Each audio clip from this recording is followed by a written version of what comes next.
انا جاي اصيح بصراحه، انا جاي اصيح. خساره اولى لبرشلونه في مجموعات دوري ابطال اوروبا لهذا العام قدام شختار دونيسك في ملعب هامبورج اللي هو المفروض ملعب شختار دونيسك في المانيا لظروف اوكرانيا والكلام اللي احنا فاهمينه.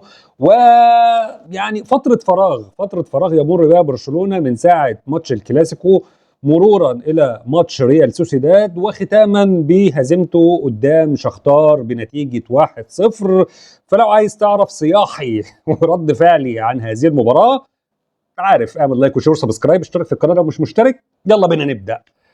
بصوا يا جماعه، نصلي على النبي الاول وندعي لاهلنا زي ما انتوا فاهمين، ونشوف بقى عم تشافي بقى عمل ايه. مبدئيا كده، هي شختار ايه الاماره اللي اديتها لك اللي هي فرقه هفأ او اللي هي فرقه ضعيفه؟ ما اعرفش. حتى الماتش اللي احنا لعبناه معاها هي لا كانت ند قوي، فزت عليهم بس كانت ند قوي. وكونك اللي انت بتلعب خارج ارضك ما يديكش الحق اللي انت تلعب في التشكيله. يعني واحد زي ماركوس الونسو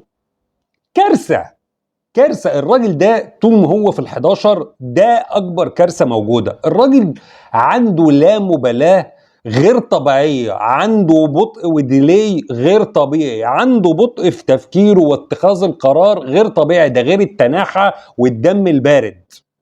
الراجل لما بيبقى داخل على مثلا على لعيب داخل عليه يقعد يرجع يرجع يرجع يرجع. ما تقابل يا عم، ما تقابل يا عم. ولو الكره راحت منه او اللعيب عدى منه بيسيبه حرفيا، اللي هو حتى مش بيبص مثلا عليه من ورا اللي هو مثلا باي باي ولا ايه. مفيش قمه بروده اعصاب وبروده دم على تلامه على عواله على. انا مش عارف الراجل ده اصلا بيلعب، يعني ده لابس تيشيرت برشلونه بناء عن ايه؟ كارثه. واللي محبب الكارثه دي في الملعب عم تشافي اللي قاعد بره. هو انت بتريح ايه؟ لا وغير كده وكده كمان، الثلاثي الامامي الثلاثي الهجومي اللي نزل بيه تشافي النهارده اللي هو رافينيا وليفا وفران توريس، الثلاثه دول ما اجتمعوش في ماتش واحد من زمان قوي. يعني يا ريت بس تفكروني في الكومنتات عشان انا مش فاكر، بس الموضوع ده يعني مده طويله. انا مده طويله ما شفتش هجوم برشلونه رافينيا وفران توريس وليفاندوسكي. هيعملوا ايه بقى مع بعض؟ لا وبتلعب خارج ارضك. هتقول لي يعني انت بتلعب باريس سان جيرمان ولا بتلعب السيتي؟ يا عم بلعب في دوري ابطال اوروبا. انا بالنسبه لي اي فرقه في دوري ابطال اوروبا بالنسبه لبرشلونه الموسم ده في دور المجموعات فرقه قويه. ما هو انا اصلا عايز ارجع هيبتي، انا في الاصل عايز ارجع هيبتي الاوروبيه اللي هي واحنا قلناها من ساعه ما دور المجموعات بدا ومن ساعه لما القرعه بدات، اللي هي اصعب ماتش ليك هو ماتش بورتو في البرتغال وانت تجاوزته. يعني معنى كده ايه؟ معنى كده اللي انا عايز العلامه الكامله بره ارضي وجوه ارضي. ما دام الماتش بتاع بورتو في البرتغال ده عدى وانا كسبته، يبقى اللي باقي هكسبه. انا اللي باقي هكسبه ليه؟ مش عشان فتوانه مني ولا عشان انا برشلونه الجامد، انا عايز ارجع ثقتي الاوروبيه كنادي كبير. طبعا عم تشافي طلبت معاه روتيشن، يعني انا مش فاهم روتيشن بناء عن ايه؟ احنا لسه في اول الموسم. حارس مرمى النهارده برشلونه برضو زي ما بطلع كل ماتش بقول هو نجم المباراه. تير شتيجن نجم المباراه، شايل لك 3 اجوان، واحده في الشوط الاول واثنين في الشوط الثاني. هو اللي خلى النتيجه بقت 1-0 لغايه اخر الماتش اللي انت بتحفرك وبتفحفر واللي انت قاعد بتحزق عشان تجيب جول التعادل مع شختار اللي لها كل التقدير وكل الاحترام وفرقه محترمه وعيال صغيره عايزين يعملوا منظر حلو قدام فرقه كبيره اللي هي برشلونه في دوري ابطال اوروبا. ماتش كل الناس بتشوفه على مستوى العالم. هم مش في دماغهم اللي هم يتأهلهم ولا يروحوا دوري اوروبي ولا ياخدوا 3 نقاط. لا خالص. هم عايزين يعملوا اداء محترم قدام فرقه كبيره تقول للناس احنا موجودين هنا اهو، في لعيبه هنا كويسه ومحترمه وحريفه. انت اصلا الشوط الاول شوط كارثي بما تحمله الكلمه من معنى من اداء برشلونه. انت ما شفتش كوره اون تارجت كبرشلونه في الشوط الاول خالص. هم منظمين بيعرفوا يطلعوا بالكوره مع انك انت بتضغط عليهم عالي، بس هم عارفين يطلعوا بالكوره. حريفه تكتيكيا المدرب بتاعهم ممتاز بالذات في الشوط الاول، قدر يخلوهم يطلعوا بالكوره بكل سلاسه وبكل اريحيه من غير اي حزق ولا اي تعصيب ولا اي حاجه، وهددوا مرمى برشلونه اكتر من مره. الاستحواذ كان مع برشلونه طول المباراه، ولكن بالذات في الشوط الاول استحواذ دون فاعليه. هم اخطر بكتير، هم شكلهم هجوميا اخطر عليك بكتير الشوط الاول، بكتير بكتير. ما اقدرش اقول روميو النهارده كان وحش، لا كويس. جندوجان النهارده كان وحش، كان وحش الشوط الاول. لما نزل له بدري الدنيا اتحسنت اكتر شويه من جندوجان. كانسيلو النهارده كان وحش، كان وحش الشوط الاول. الشوط الثاني كان احسن بكتير. التغييرات الاربع تغييرات اللي انت عملتهم، المفروض اصلا الاربع تغييرات دول انت كنت بدات بيهم، اللي هو لامين يامال كنت بدات بجواو فيليكس، كنت بدات ببدري او فيرمين لوبيز.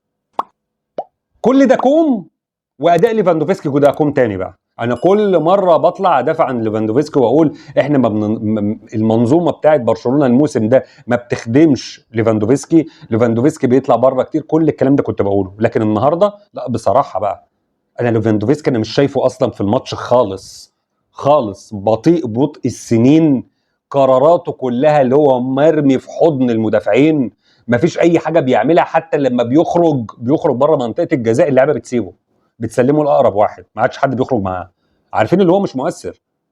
هو خلاص لعيبه شختار فقاسوه، هرشوا اللي ده الراجل ده. لا ده الراجل ده عظمه، يعني فاهم، يعني عظمه كبيره وراجل كباره وراجل بركه مع برشلونه. لكن هو ما بيعملش حاجه، ما بيأثرش في حاجه، واللي هو يعني مش هيهددنا من الاخر. يمين يامال النهارده حفرك شويه وعامل شويه حاجات. جواو فيليكس والموضوع الفاول الاخير اللي هو المفروض اشتباه في ضربه جزاء، انا شايفها ضربه جزاء، لكن هي سوفت، ممكن في حكام تحسبها وحكام ما تحسبهاش. ومش عايزين نحط موضوع التحكيم والشماعه دي على يغطي على الاداء اللي حصل النهارده. لا احنا ما نستحقش ولا ضربه جزاء احقاقا للحق. هي ممكن الاخيره دي فيها شبه لكن مش اكيده. احقاقا للحق ما نعلقش بقى موضوع الخساره دي واول خساره في دوري ابطال اوروبا على شماعه التحكيم والبلانتيات اللي ما اتحسبت لناش والكلام ده. لا الاخير ده سوفت، ممكن في حكام يحسبوه وفي حكام ما يحسبوهوش. لكن شختار دونيتسك النهارده لا تستحق الخساره. احنا النهارده من بعد الدقيقه 60، من بعد الاربع تغييرات نستحق التعادل، وفيها شك من وجهه نظري احنا ما نستحقش كمان التعادل. بس بالشكل اللي انت عملته في اخر تلت ساعه ممكن تستحق، ممكن، بس انت برضو ما خلقتش فرصه حقيقيه اللي هي راحت منك. فيرمين لوبيز النهارده لما نزل انا مش لاقي له وجود. ما انت منزله في منزله في اخر 10 دقائق، ويوم ما تنزله تسحب جافي، اسحب جندوجان بقى، اسحب جندوجان. يعني اعمل على يعني عامل السن مثلا. هو جافي هيديك، انت لو بتلعب يومين وجافي شغال ما شاء الله عليه هيشتغل، لو الماتش يومين متواصلين هيشتغل. لكن جندوجان خلاص وقع. الفاتي في التشكيله الاساسيه اللي انت المفروض تنزل بيها، هو ده اللي خلاك عملت كده. تخيل معايا اللي انت كنت نزلت بالتشكيله الاساسيه اللي انت ختمت بيها المباراه، كان ايه اللي هيحصل؟ كنت هتفضل ضاغط على شختار طول ال 90 دقيقه، نفس زي ما انت نهيت كده الماتش. اكيد يعني مفيش واحده من دي كانت هتيجي جون طول ال 90 دقيقه. بقى انت نازل اصلا برشلونه فول تيم، مفيش واحده. والمشكله كمان ان انت منزل ليفاندوفسكي وفران توريس. امال انت لو عايز تغير راس الحربه، لا عايز تغير ليفاندوفسكي، هتنزل مين؟ ما هم الاثنين دول ما ينفعوش مع بعض. ما انت كده انت غيرت البوزيشنات كلها او كل المراكز الا ليفا. ما هو ليفا ملوش بديل، بديله كان فران توريس كان بيلعب جنبه. عشان كده احنا بنقول فران توريس لازم يبدا من على الدكه، ما يبداش اساسي، عشان تقدر تعمل التغييره بتاعته اللي انت تغير ليفاندوفسكي لما بيقدرش يديك ال 90 دقيقه، او اللي انت ما بتلقاش منه مردود حتى بعد الدقيقه 60، حتى من بدايه الشوط الثاني. مش قصه. لكن انت ما عندكش دلوقتي بديل. ليه؟ انت غيرت الوينجين، وينج اليمين ووينج الشمال، وغيرت في خط الوسط، وغيرت ماركوس الونسو الحمد لله. ليفا مش عارف تغيره عشان فران توريس اصلا كان بيلعب، مفيش بديل ليه. وانا من وجهه نظري الشخصيه انت عايز حاجتين، مركزين، ويا ريت تدور عليهم في اللمسيه عندك في الشباب.